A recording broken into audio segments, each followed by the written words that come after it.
Welcome back on this Veterans Day as we go through this cemetery with many veterans that served in multiple wars, multiple conflicts dating back to the Civil War. And we saw earlier multiple trees that were seeds of trees that were donated here from different wars, different locations.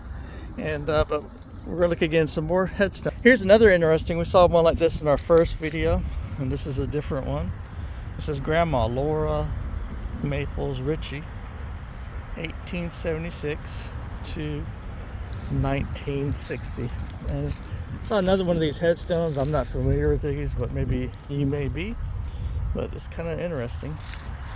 I showed you before that we had these old trees that were here, were massive, and that's probably where they began to bury the veterans here. Because you have these massive trees that are here, and it's beautiful. And so we saw earlier in our first video about the gum tree that General Robert E. Lee had at his house from a seed, and that was brought over here. And look how small that tree is. So that's the gum tree that came from Robert E. Lee. It was from a seed. So look how massive these trees are.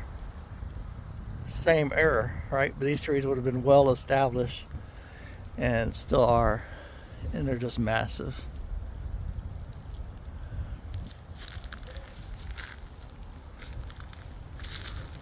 So we go, continue on. And that is a special monument that says, "To are unknown."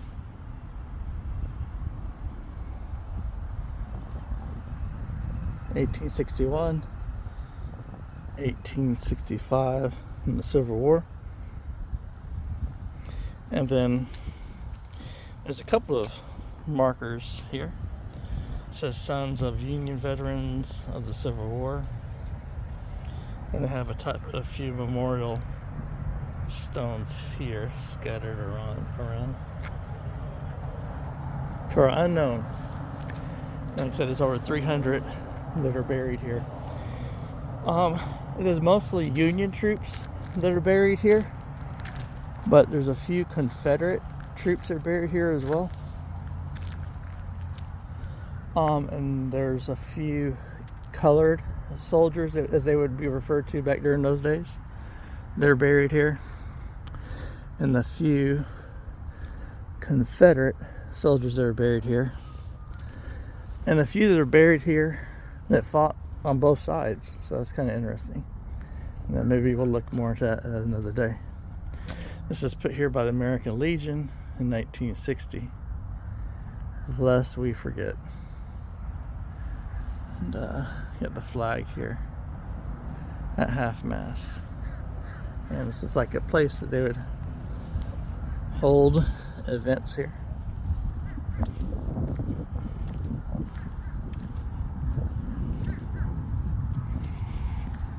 So it's what's interesting to me is I first learned or started loving history when my grandfather took me by it was a cemetery, but at that point it was a prison camp that the Union soldiers were held at, and it had over 12,000 graves there.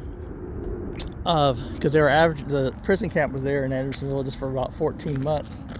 They were averaging about 1,000 graves, 1,000 Union soldiers dying a month.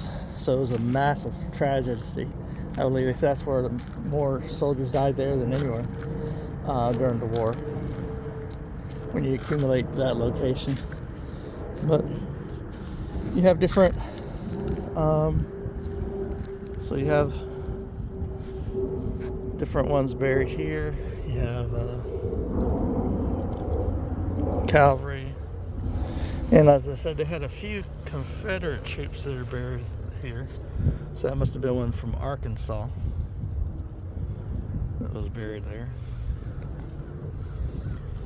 And another Virginia. Illinois Cavalry. We go over here. We see Ohio.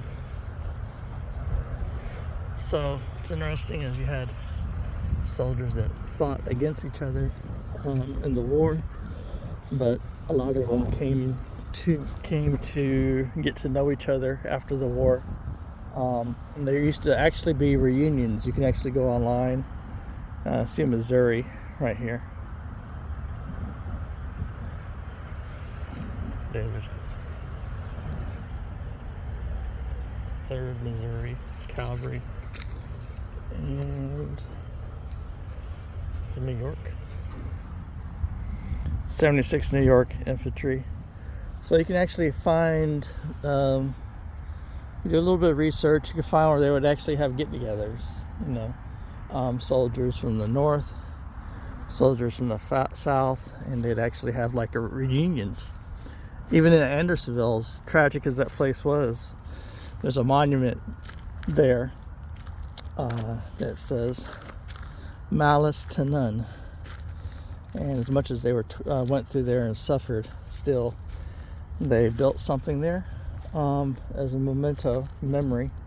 And even after fighting each other, being in prison there, it says "Malice to None." So it's very interesting. Here's another sergeant here that was from Ohio.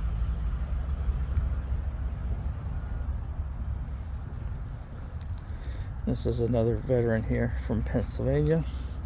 And this cemetery was established for Civil War veterans who were mostly Union, who were retired in this area. And another from Michigan, retired, Illinois. And they retired in this area and ended up setting up the cemetery for Union soldiers primarily. And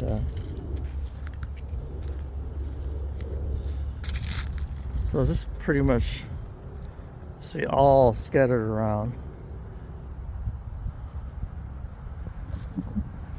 this area here.